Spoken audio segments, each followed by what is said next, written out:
releases energy because of the process of what we call latent condensation, and that energy is what drives a hurricane.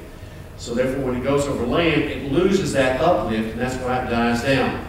So it has to happen in this area here. It also has to have a certain twirl as far as things concerned around the low pressure system. And real quickly, okay, here's where we are. We're in this area which is called a tropical easterlies. This is where the equator is, so we're just north of that. So the winds are coming in this direction from that area and begin to swirl around like that, creating a tropical depression. This is the stages of hurricane development. First of all, what we call a tropical depression or a low pressure system. Low pressures are always cloudy, bad weather. High pressure systems are clear, non-bad weather. All right? So it begins to come in and then begins to rise up. As it does that, it creates that circular form. When it reaches 39 miles an hour, the wind in the system reaches 39 miles an hour, it moves from being a tropical depression to being a tropical storm, and it gets a name. That's when it gets the name, is when it turns to 39 miles an hour. When it gets to 74 miles an hour, then it is classified as a hurricane, all right? And then you have 5 categories, one which is 74 and up to about 100, and so on like that, until about 155 miles an hour, it's a category 5, which can be horribly destructive. Okay, this is Katrina, 2005. You can see the winds and the clouds go out as much as 500 miles on either side. This is the most destructive hurricane that America has ever had. As you can see, well, it doesn't get the date here, it's 1902. 1902, this hurricane, which does not have a name because we didn't give a name to it, hit Galveston, Texas. When it hit Galveston, Texas, the mayor said, don't tell them that the storm is coming because we're safe. Didn't hit us, previously we had any trouble, and it would do bad for tourism. So the people stayed there. They thought that the city was just high enough to be okay. 29,000 people died. It is the most destructive natural disaster the United States has ever had. It was so bad, 29,000 people, what are you going to do? Where are you going to bury them? So they began to take them and throw them into the sea. And they kept washing back shore. So they had to burn them. And so the men who would carry them, carry the bodies, to be burned, they gave them extra liquor rations because they were burning the bodies of their children, their wives, and their friends.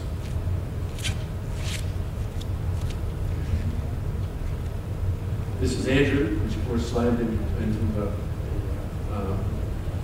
southern part, just below Miami, into Hempstead. And, well, that hit the coast of Yucatan, Honduras, and that area, very destructive. This is the evacuation center there. And as a result, you can see oftentimes that as a result of hurricane, then you have spin-offs, which are this is the development of a tornado. You can see the clouds are beginning to develop in forms, things like that. All right, let me conclude this. I mean, that's really. You can see here, this is what we call the windward side because the winds come from the east towards the west and come in this way. And this is called the leeward islands because they're on the inside here. Your rougher season is going to be on this side, easier there. Now, I want you to see the ocean currents as they come in. They come in this way, then across up here, and finally come around here and head northward as the Gulf Stream. So this is where you see that most all your weather systems are going to come in this way. So therefore, we moved out this way to get away from a developing weather system that's kind of moving in our direction. It draws the clouds that you saw this morning and moving that way. I've run out of time. I hope I've given you a chance to understand a little bit of the geography, the physical geography, meteorology, and things such as this. Most of you don't need a meteorologist any longer. Your bones tell you when something's coming. And it's kind of like that. That's one of the benefits of getting older, I guess. Is another benefit is that if they're going to let hostages go at the bank, they'll let you go first. You're not worth money. You know, all those legal things that you want to do. But I've enjoyed it. Is there any questions that you might have? I baffled you with all my BS. What do they say always that it's coming from Africa? When we're waiting for the hurricane to come, the question comes from Africa. It comes from Africa way over in August. Yes. The water has got to get warm enough to bring Europe motion. Then it picks up as a result of the westerlies that bring it apart. But they start, first of all, earlier in the spring, actually the late spring, in the Caribbean, because the Caribbean stays extremely warm most all the time. That's why when you got out in the water around here, it's still, oh, this is really neat, but if I'm up there and even in Daytona Beach, it's cold up there. Well, that's because it's getting in the cold room. Down here, it stays warm. So it takes longer, but you can always see the last ones. Now, the fortunate part about that, a good question, I'll give you more information than you want, is that there develops also two systems which are called a Bermuda high or an Azores high, which is a high pressure system that balances against low pressure systems. All right, so you've got lows and highs. And it's a result of the fact that essentially cold water, which is above where the Azores or Bermuda is much colder.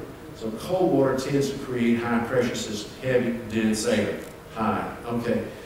Oftentimes, when the low pressure system comes along, it doesn't run into high pressures. It bounces off them and goes other directions.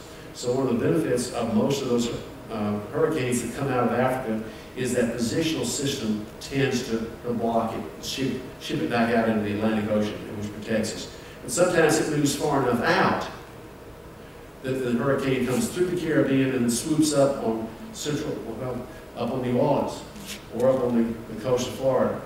And so that's why they will say that the track is this way. They're looking at that high pressure system, determining how it's going to force it, how it's going to move, its strength. How strong is the low pressure system or the hurricane? How strong is the high pressure system? Where are the winds moving? Where do they clash? And that's why you send those hurricane watch planes in there to see what the winds are doing, etc. Yes, sir?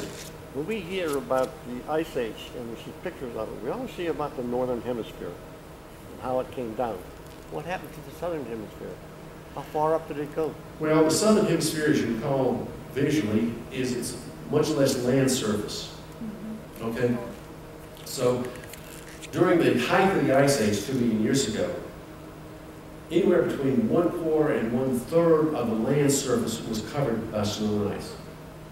So at the height of the Ice Age, that occurred. But most all of it, the largest amount came out of essentially Canada, where you have direct access to water, Hudson Bay, all right, that kind of thing like that, plus your moisture coming up out of the Atlantic Ocean, Pacific Ocean, swelling up, getting cold and snowing. So it came down as far as in North America, as far south as the Ohio River is today.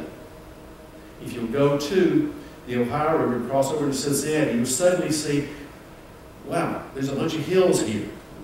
Then you get past those hills, and it's flat as a board. You're flying over and heading to Chicago, man, it's flat. Look how straight the roads are, etc. What happened is that the ice sheets came down, pushed the soil up in front of it, and left behind that, and then the Ohio River was a result of the runoff. As the winds, you can do the same thing. It goes over into South Dakota, Montana, that area. Covered that. There's a section there was this. As far as Europe is concerned, it came down and covered 2/3 of England. It covered a big hunk of northern Europe because, again, water's close by. Siberia had it also, but not as strong because Siberia's a long way from water.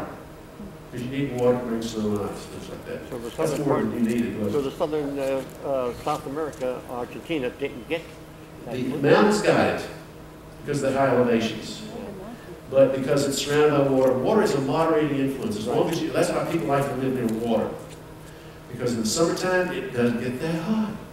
In the wintertime, it doesn't get that cold because of the presence of water. Now, if you live in the north, you know that you have heavy snows in a place called Buffalo, New York. Yeah. That's because the lake it's on, which is Lake Erie, is the shallowest. And so by February, it is frozen solid. Right. So therefore, there's no moisture to bring rainfall and snow. I told you more information than you wanted. No, thank you. Any other questions? Yeah. Yeah. Did Liberty experience any of the quake that hit Haiti in if we're paying attention, might we fill it after the tremor? No, I don't think you right now will fill it. It's a sandy beach. The earthquake was more interior than there. And moreover, earthquakes generally, you see the greatest impact upon it in buildings, the shaking that takes place. So that's why on the West Coast we're trying to build buildings that have what we call earthquake proof. They've got joints in them so that when it moves on that joint. Labadee didn't get any. Didn't appear to get anything. In fact, there's Royal Caribbean in 2010, January 2010, was bringing supplies in through Labadee for earthquake victims, which is the merit of Royal Caribbean. Yes, sir. Because didn't they try to put ice into the hurricanes and that kind of slowed it down? Why can't they do it now with today's technology? Well, actually, the ice was envisioned to be what we call cloud seeding, Right. to try to bring rainfall. And so essentially that was the idea back in 1946. A guy with General Electric flew over and dropped broken up small pieces of dry ice into clouds. Today we try, it's kind of a hit or miss thing. Okay, we dropped it in there, but it wasn't the right time. Cloud wasn't ready for it, or whatever it may be. So we now do something called silver iodine, which we can burn on the Earth's surface, don't have to fly up. It goes up, it has better power to hold on to more particles, and those particles then have to go through a cycle in which they reach condensation, rainfall, and things such as this. But they're still working heavily on trying some kind of means. I mean, they use cannons to try to disrupt these things, hurricanes, all that kind of stuff, just to bring some kind of freedom from them. But still doesn't seem to be very good. One of the books I read, there was a real book that they said that either Einstein or one of the other guys says that there was an iodine in it. Cool off, goes down, cool off, picks up the water.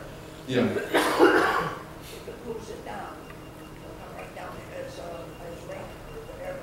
But nobody ever wants to try it. Well, it actually becomes such a massive thing that the amount of, I mean, when you've got an eye, well, when you've got the extent of the clouds being as much as 500 miles out, then where are you going to send that and how expensive it's going to be? So we've reached the point of saying the best thing to do is to calculate where it's going and prepare the people for that. And that's the best thing to do right now. And they're still working on it, you know.